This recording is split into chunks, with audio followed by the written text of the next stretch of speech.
Commander Tom Reed stood at the viewport of the United Earth Alliance vessel Pioneer, watching the stars blur past as they slowed from faster-than-light travel. His weathered face, marked by 20 years of space service, showed no emotion, but his fingers tapped nervously on the metal railing. "2 minutes until we exit FTL, Commander," said Officer Dan, his voice steady despite the tension filling the bridge. Reed nodded. All stations prepare for first contact protocols. This wasn't just another diplomatic mission. After 50 years of sending signals into deep space, humanity had finally received a response. The Vex Confederation, a species that had mastered technologies humans had only dreamed of, had agreed to meet, though agreed might be too generous a word. Their message had felt more like a reluctant acceptance after years of ignoring Earth's attempts at communication. Jane Miller, the ship's diplomatic officer, moved to stand beside Reed. Her dark hair was pulled back tightly, her uniform perfectly pressed for this historic occasion. "Do you think they'll actually share any of their technology?" she asked quietly. Reed shrugged. "I think they'll decide if we're worth talking to at all first." The ship shuddered slightly as it dropped back into normal space. Before them hung the Vex flagship, Eternal Wisdom, a massive structure that seemed to bend the very light around it. It was at least 5 times larger than the Pioneer, with a smooth, silvery surface that showed no visible engines or weapons, though Reed was certain it had both. "They're hailing us," Officer Dan announced. Reed straightened his uniform. On screen, the main display flickered to life, showing the interior of the Vex ship. The aliens themselves were tall and thin with gray-blue skin and large dark eyes that seemed to take in everything at once. They wore no obvious clothing, but parts of their bodies gleamed with what looked like built-in technology. The tallest Vex stepped forward. "I am High Engineer Cal of the Vex Confederation. You may board our vessel for preliminary discussions. Bring no more than 5 representatives." The transmission cut off before Reed could respond. "Friendly bunch," muttered Bill Cooper, the ship's chief engineer. He was a stocky man with hands that were always stained with engine grease despite the ship's advanced cleaning systems. Reed turned to face his crew. "Cooper, Miller, you're with me. Dr. Gray, we'll need your expertise on xenobiology, and Officer Dan, you'll pilot the shuttle." Lisa Gray, the ship's xenohistorian, nodded. She was younger than the others, with bright eyes that couldn't hide her excitement despite the tense situation. "Remember," Reed added as they walked toward the shuttle bay, "we represent all of humanity today. No matter how they act, we maintain protocol." The trip to the Vex ship took only minutes, but it felt much longer. As they approached, Reed noticed how the Vex ship seemed to shimmer, as if it wasn't fully in this dimension. "Their hull must be partially phase-shifted," Cooper said, his engineer's mind already working. "That would explain the energy readings we couldn't identify." Their shuttle landed smoothly in a bay that seemed to materialize out of the ship's side. When they stepped out, the air felt strangely heavy, but their breathing equipment showed it was safe. 3 Vex waited for them. Without a word, the aliens turned and began walking, clearly expecting the humans to follow. The halls of the Vex ship defied human understanding. Corridors seemed to stretch or contract as they walked. Lights moved through the walls like living things. Reed noticed there were no visible control panels, no obvious technology. Everything seemed to respond directly to the Vex themselves. Finally, they entered a large circular room where 5 more Vex waited. High Engineer Cal was easy to identify, taller than the others, with more of the strange technological implants visible on his blue-gray skin. "Welcome to the Eternal Wisdom," Cal said, his voice surprisingly smooth. "We have studied your language and customs. We will not waste time on what you call small talk." Reed stepped forward. "On behalf of the United Earth Alliance, we thank you for this opportunity to establish diplomatic relations between our peoples." Cal's large eyes blinked slowly. "Yes, relations. That is the human word." He gestured to the Pioneer, visible through a viewing portal that hadn't been there a moment before. Your vessel uses fusion technology for propulsion. Cooper nodded. Modified Hawking drives, 4th generation. They're the most advanced. Primitive, interrupted one of the other Vex, this one shorter with a female-sounding voice. Their ship still creates physical thrust. Reed felt his face grow warm, but kept his expression neutral. Cal moved closer to the humans, studying them like curious specimens. You control your ship with physical interfaces, buttons, screens. His tone made it clear what he thought of such methods. Our neural interface technology is still developing, Miller said diplomatically. We find physical controls to be reliable and inefficient, the female Vex said. Like children playing with sticks and calling it technology. Cooper's hands clenched at his sides, but he said nothing. Cal walked around the human delegation, his movements unnervingly smooth. Your quantum communication systems are interesting. You have barely scratched the surface of entanglement principles, yet you venture into deep space. We've managed to create stable wormholes for communication across 12 light years, Dr. Gray offered. This prompted something like laughter from several Vex. 12 light years, one repeated. The range of a Vex child's first communication toy. Reed had expected some condescension, but this was beyond what he had prepared for. Still, he maintained his composure. We hope that diplomatic relations between our peoples might allow for technological exchange beneficial to both sides. Cal's expression changed slightly, the first real emotion Reed had seen from any of them. Both sides. What could humans possibly offer the Vex Confederation? Perhaps our perspective, Miller suggested. Different approaches to problem solving. Cultural exchange. We have studied 10,000 cultures across the galaxy, Cal said dismissively. Yours is remarkably unremarkable. The female Vex approached Reed directly. We only agreed to these relations because your species occupies a sector of space that is strategically useful, not because we see you as equals. Reed nodded slowly, choosing his words carefully.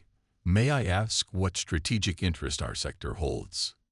Cal and the female Vex exchanged a look that Reed couldn't interpret. Resources, Cal said finally. Nothing that would concern technological infants playing with toys they barely understand. Something in Cal's tone made Reed suspect there was more to their interest than they were admitting. For the next hour, the meeting continued in much the same way. The Vex asking questions about human technology only to dismiss it, while evading any direct questions from the humans. As the meeting drew to a close, an alarm suddenly sounded from somewhere within the Vex ship. The aliens all turned at once, their bodies tensing. What is that energy signature? The female Vex demanded, looking at a display that appeared in midair. Cole's eyes narrowed as he turned to Reed. You brought unauthorized technology aboard our vessel. Reed shook his head. We followed all the protocols you sent us. We brought only standard equipment. Then explain the temporal distortion emanating from your ship, Cal said, his voice now sharp and cold. From your research bay. Dr. Gray looked confused. We have several artifacts in stasis for study, but nothing that could. This meeting is over, Cal announced. Return to your vessel immediately. As the humans were escorted back to their shuttle, Reed noticed how the Vex now kept their distance, as if the humans were suddenly dangerous rather than primitive. When they returned to the Pioneer, Cooper immediately checked the ship's systems. Everything's normal. No unusual energy signatures. Check the research bay, Reed ordered. Whatever they detected came from there. In the research bay, Dr. Gray led them to a sealed containment unit. Inside was an unusual device recovered from ruins on a distant human colony world. The device, which they had dubbed the beacon, was glowing with a soft blue light it had never displayed before. It's active, Dr. Gray whispered, her eyes wide. But we didn't do anything to it. Reed stared at the ancient artifact, which somehow looked both weathered by time and impossibly advanced. No, he said quietly, but the Vex did. The beacon pulsed once, as if in agreement. The hologram of Dr. Wright led Commander Reed and his team deeper into the vast underground facility. As they walked, the AI explained what they were seeing. Everything you see here was built between 2347 and 2352, the AI said, using blueprints we pieced together from the future artifacts. But how is that possible? Dr. Gray asked. Some of this technology is centuries ahead of what we have now, let alone what was possible 700 years ago. That is the great irony. The AI replied with a small smile. The harvesters believe themselves to be superior, but they have never truly invented anything. For thousands of years, they have stolen technology from other species. We simply borrowed from our future selves. They stopped before a large circular platform. In the center was a small device similar to the beacon they had found. This is the master control, the AI explained. It connects to all 48 beacons across human space. 48? Reed asked. The Vex said they detected 47. The 48th is here, the AI said. It has remained dormant until now. Cooper studied the device with professional interest. What exactly does it do? It activates the defense network we built, the AI explained. Orbital platforms, hidden shipyards, and weapon systems designed specifically to counter harvester technology.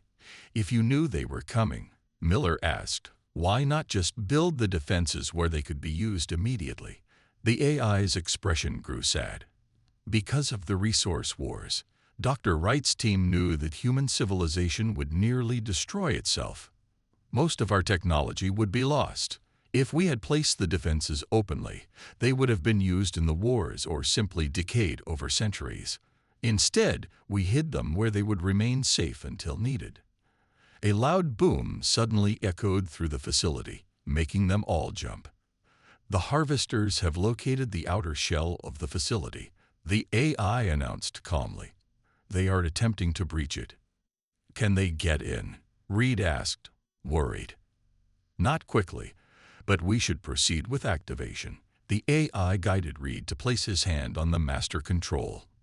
As a pure Earth human, your genetic code will unlock the final sequence. Reed hesitated. What exactly will happen when I activate this? All beacons will synchronize. The hidden defense platforms will power up. The shipyards will activate and begin producing vessels with technology designed to counter the harvesters. And most importantly, the data package will be transmitted to all UEA military and research facilities. What data package? Dr. Gray asked. Everything we know about the harvesters. Their weaknesses, their true history. Another boom, louder this time. We don't have much time, the AI urged. Reed placed his hand on the device. It began to glow with the same blue light as the beacon on their ship. The light spread outward from the platform, running along previously invisible lines in the floor and walls, illuminating the entire facility.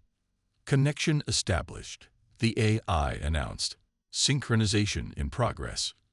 On screens that appeared around them, they could see different locations across Earth and human colonies. Hidden doors were opening. Massive orbital platforms were powering up. Shipyards buried beneath moons and asteroids were coming to life.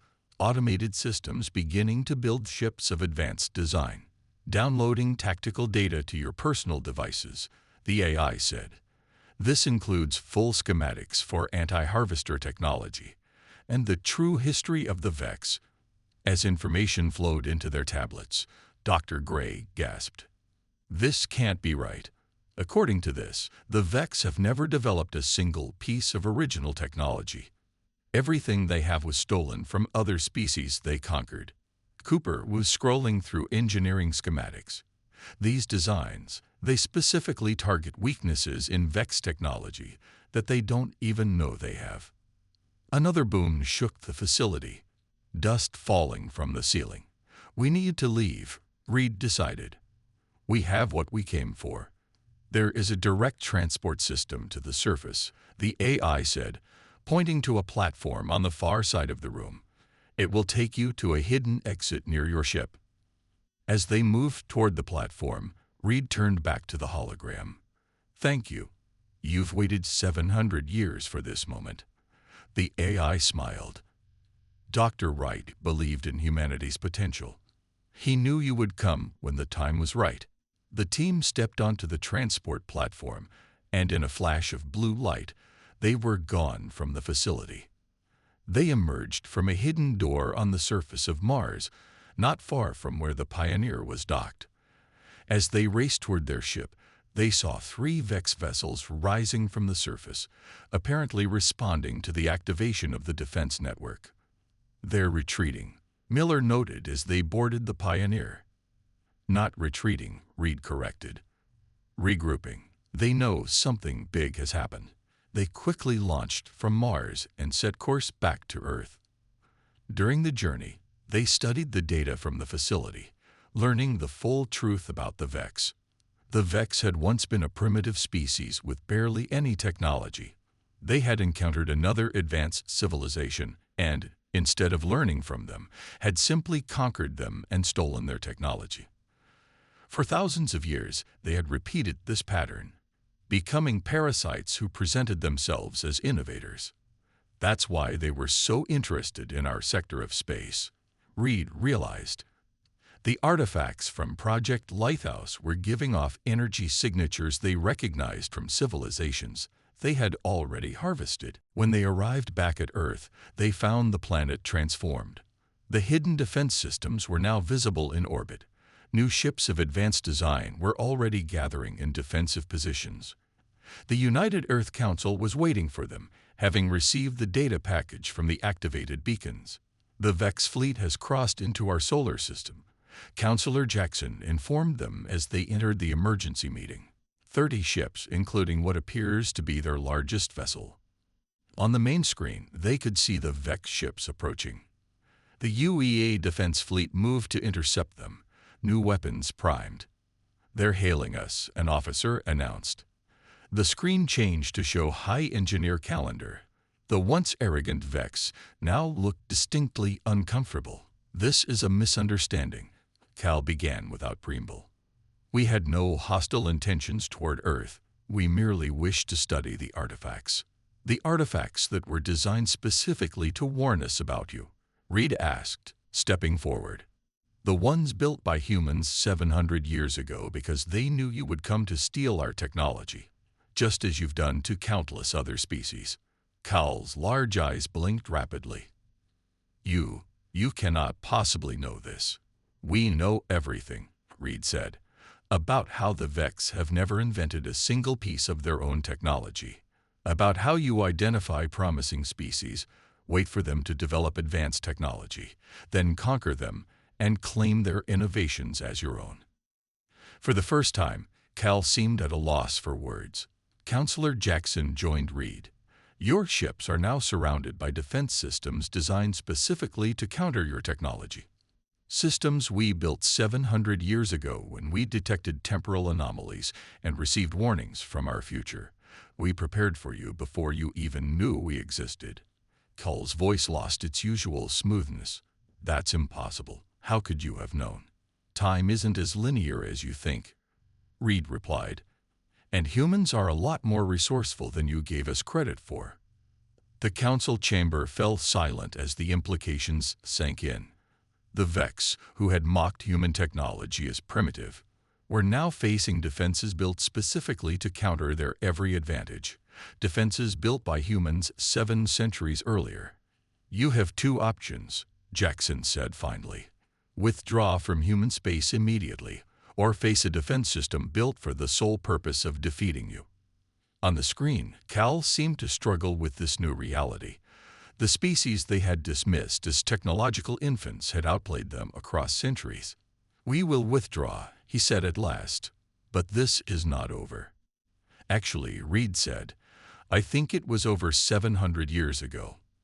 As the Vex fleet turned and left the solar system under the watchful eyes of Earth's newly awakened defenses, Reed looked at the data crystal containing the AI version of Dr. Wright. Thanks to someone who had lived 7 centuries ago, humanity had just taken its place among the stars, not as a target for technological parasites, but as a species to be respected, and perhaps even feared. The once primitive humans had proven themselves to be anything but, and the Vex had learned a painful lesson.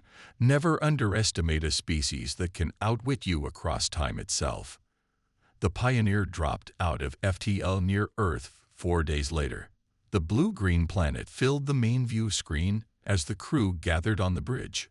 None of them had slept well during the journey. The beacon had continued its steady pulsing the entire trip, and 2 more Vex ships had been detected following them at a distance. United Earth Defense is hailing us, Officer Dan reported. They want to know why we abandoned our diplomatic mission. Reed stepped forward. Tell them we have a priority Alpha situation and need immediate clearance to land at UE headquarters. Miller looked concerned. Do you think they'll grant it? Priority Alpha hasn't been used in decades. They will when they hear about the beacon, Reed said, and the Vex ships following us. Within minutes, they received clearance to land. As the Pioneer descended through Earth's atmosphere, Reed gathered his core team. Cooper, Dr. Gray, Miller, you're with me. Bring the beacon in secure containment. The rest of you, standard lockdown procedures. No one discusses what happened with the Vex until further notice.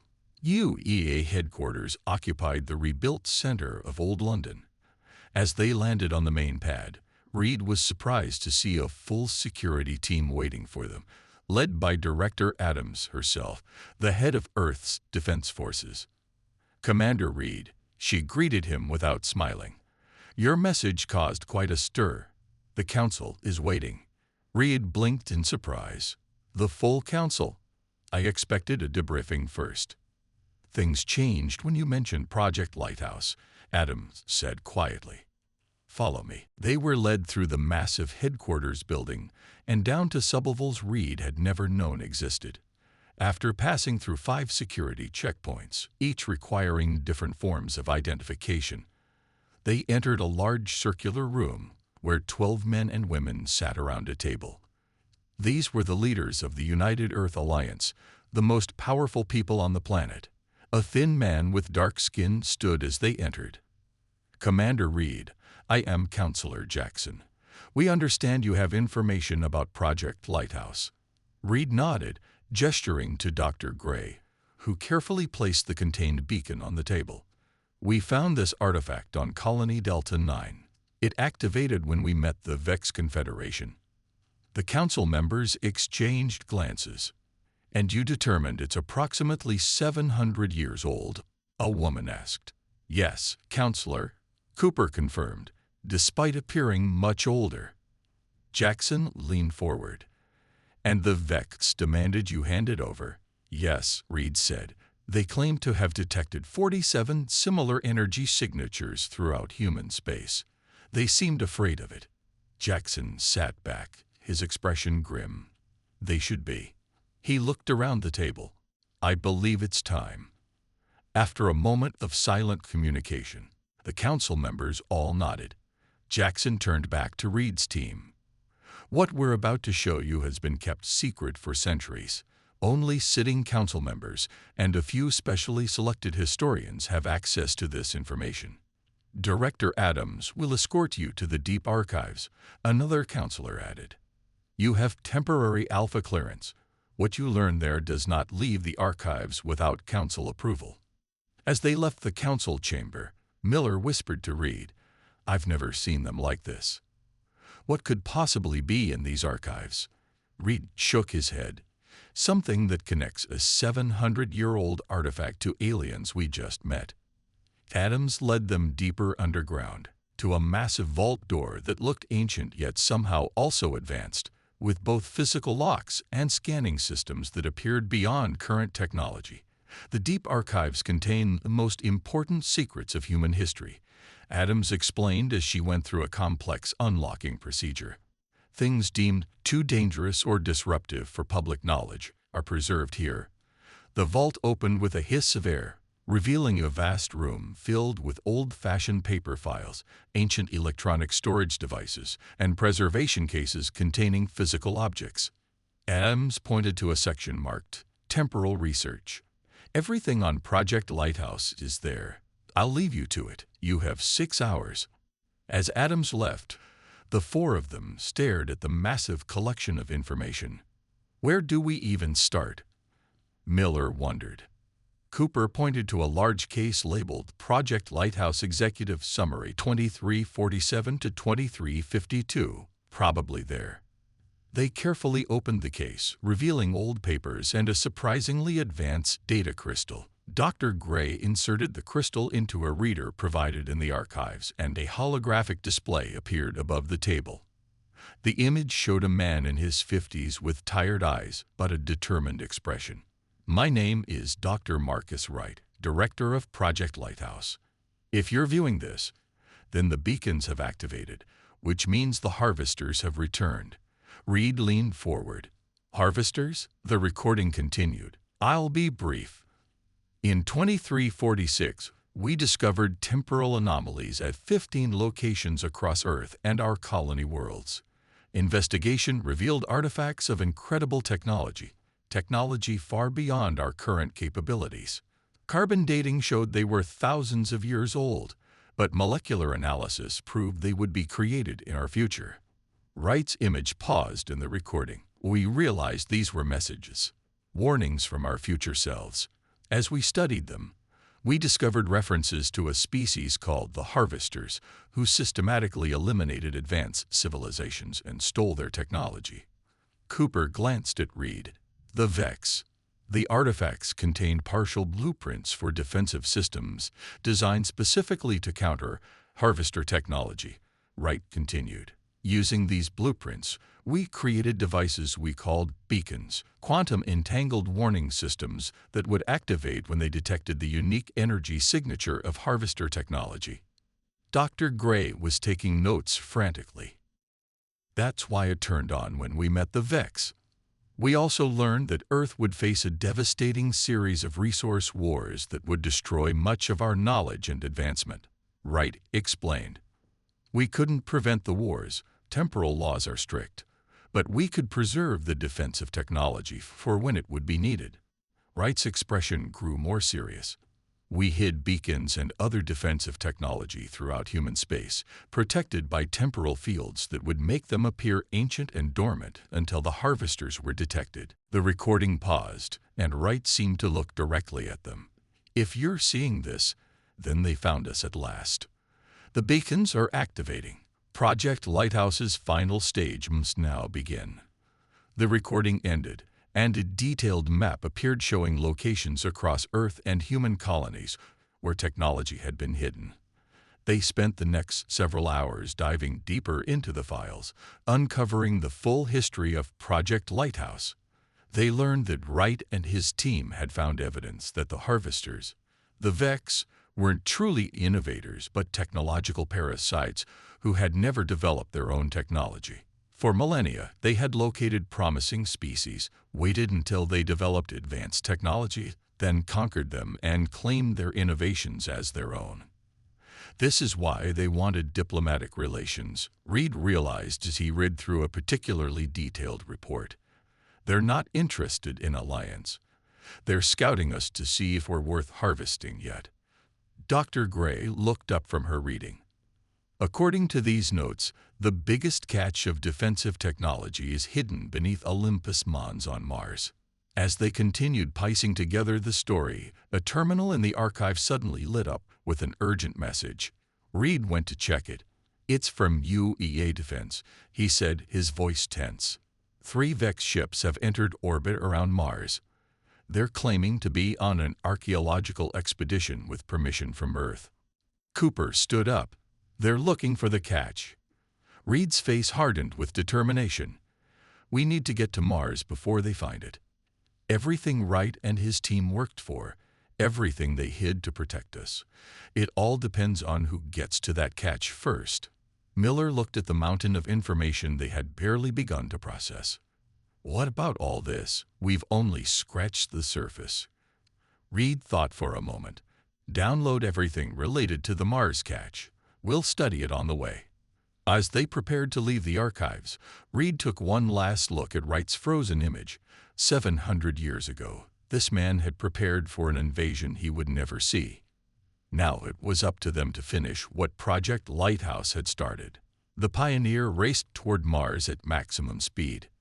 Commander Reed had requested Earth's fastest military escort, but the Council decided stealth was more important than firepower. Better to slip in unnoticed than to start a confrontation with the Vex.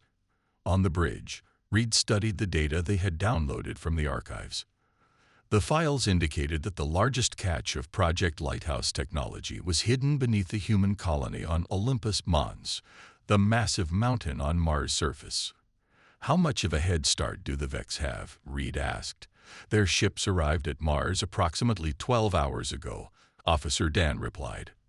"They've already landed near Olympus Mons colony." Cooper looked up from his own screen.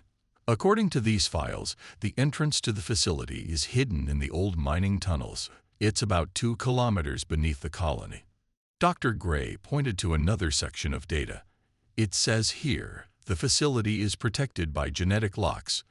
Only humans with proper authorization can enter." "That might slow them down," Miller said hopefully. Reed wasn't convinced. "The Vex are technologically advanced. We can't assume any security system, even one from Project Lighthouse, will keep them out forever." The red planet grew larger on the view screen as they approached. Mars had been one of humanity's first successful colonies, with the settlement at Olympus Mons now home to over 50,000 people. "We're receiving a transmission from Mars Colony Control," Officer Dan announced. The screen flickered to life, showing a worried-looking man in a Mars colony uniform. "This is Governor Bell of Olympus Mons Colony. We have a situation with our Vex visitors. They claim to be conducting an archaeological survey with Earth's permission, but they've moved into the old mining sector and won't allow anyone to follow. They've brought drilling equipment." "Governor," Reed replied, "I have emergency authorization from the UEA Council. My team and I need immediate access to those same tunnels. The Vex are searching for something dangerous." Bell looked even more concerned. "Commander, they've been down there for hours already. If they're looking for something, then we need to hurry," Reed finished grimly. "Prepare a landing pad and local transport. We're coming in hot." Within 30 minutes, Reed's team had landed and were racing through the colony in a transport vehicle. The colony was built into the side of the massive mountain, with levels extending both up the slope and down into the ground. "The old mining tunnels are on level 42, Cooper said, checking the schematics. "The entrance should be behind the main processing plant." As they descended through the colony, they passed nervous-looking colonists who clearly knew something strange was happening. When they reached level 42, they found a security team blocking the entrance to the mining sector. "Commander Reed," a security officer greeted them. "Governor Bell informed us you were coming. The aliens went through here about 8 hours ago. They disabled our security system somehow and sealed the tunnels behind them." Reed nodded. "We'll take it from here. Is there another way into the mining tunnels?" The officer hesitated. "There's an emergency access shaft that connects to the lower tunnels. It's narrow, but it should get you past whatever blockade they set up." With the security team's help, they located the access shaft and began their descent. The shaft was tight and uncomfortable, barely wide enough for Cooper, the largest of them, to squeeze through. After climbing down for nearly 20 minutes, they reached a small maintenance room that connected to the main tunnel system. According to these old maps, Dr. Gray whispered as they gathered in the dime room, "The deepest tunnel should be about half a kilometer in that direction." She pointed down a dark passageway. They moved quietly through the tunnels, their way lit only by the soft glow of their portable lights. The air was stale and dusty, unused for decades since the mines had been automated. As they went deeper, they began to hear faint sounds of machinery. "The Vex," Cooper whispered. "They're still digging. They rounded a corner and quickly ducked back. Ahead, the tunnel opened into a larger chamber where 3 Vex were operating some kind of advanced drilling equipment. The machine was unlike anything the humans had seen before, cutting through the rock with a beam of energy rather than a physical drill. "They're in the wrong place," Miller whispered, looking at their map. "According to these coordinates, the facility entrance should be about 200 meters that way." She pointed to a different tunnel branching off from the chamber. "They're following the energy signature of the beacon," Reed realized. "But the entrance might be shielded. That's why they're having to dig." "So how do we get past them?" Cooper asked. Reed thought for a moment. "We need a distraction." He took a small explosive charge from his emergency kit. Standard equipment for away missions that might require moving obstacles. After setting it for remote detonation, he carefully tossed it down a side tunnel far from their intended path. When they were in position near the tunnel they needed, Reed triggered the charge. The explosion wasn't large, but in the confined space of the mines, it echoed loudly. The Vex immediately stopped their drilling and moved toward the sound. "Now," Reed whispered, and they slipped into the tunnel the Vex had ignored. They ran for several minutes, following the coordinates from the Project Lighthouse files. Finally, they reached what appeared to be a dead end. "This can't be right," Cooper said, checking the coordinates again. "We should be right on top of it." Dr. Gray studied the rock wall carefully. "Look at the stone pattern here." She pointed to a section that seemed slightly different from the surrounding rock. "It's artificial." Reed approached the wall and pressed his hand against it. Nothing happened. The files mentioned genetic locks.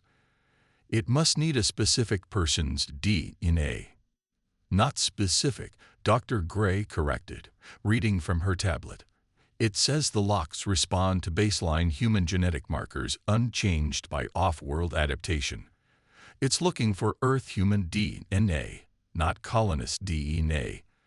Reed, who had been born and raised on Earth, pressed his hand against the wall again. This time, a soft blue light scanned his palm, and the stone section slid silently away, revealing a narrow passage beyond. "Quickly," Reed urged as they entered. The wall closed behind them as soon as they were through. The passage led to a small room containing what looked like an elevator platform. As they stepped onto it, the platform began to descend without any input from them. "We must be hundreds of meters down," Miller said nervously as they continued to drop. After what seemed like minutes, the platform finally stopped, and a door opened before them. They stepped out into darkness, but as soon as they entered, lights began to come on automatically, revealing a massive underground facility that stretched farther than they could see. The room was filled with technology that looked both ancient and impossibly advanced.